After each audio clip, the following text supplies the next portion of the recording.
A special thank you to each of our subscribers who make this channel possible. Here's today's story. In a bold address at the ongoing COP29 climate conference in Baku, Azerbaijan's President Ilham Aliyev has stirred controversy by labeling oil and gas as a gift from God. As the host of this significant global climate summit, Aliyev's remarks come amidst heightened scrutiny over the country's fossil fuel reliance and its environmental implications. The president criticized what he termed Western fake news regarding Azerbaijan's emissions, asserting that nations should not be vilified for possessing natural resources.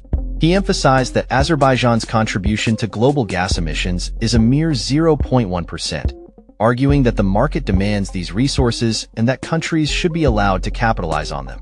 During his keynote address, Aliyev expressed frustration over what he described as a campaign of slander and blackmail aimed at discrediting Azerbaijan's role in the fossil fuel market.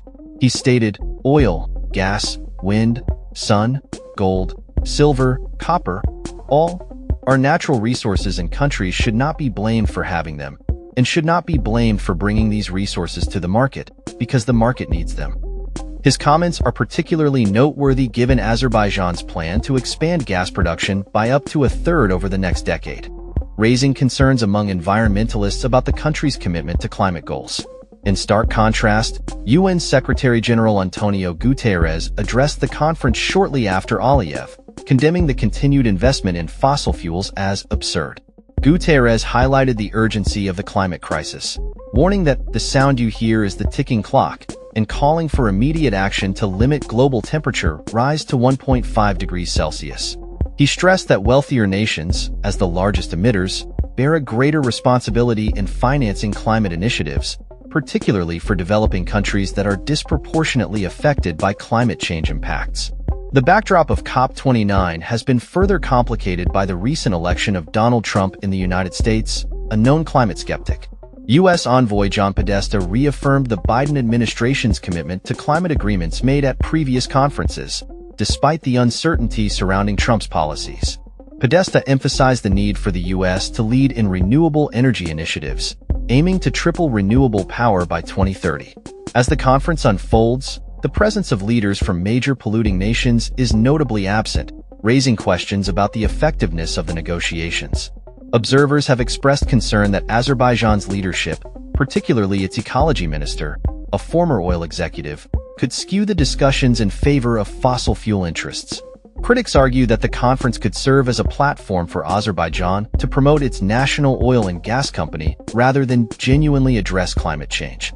Meanwhile, UK Prime Minister Sir Keir Starmer has pledged to reduce emissions by 81% by 2035, urging other nations to adopt similar ambitious targets. Starmer's remarks reflect a growing recognition among world leaders that the transition to clean energy is not just a moral imperative, but an economic opportunity.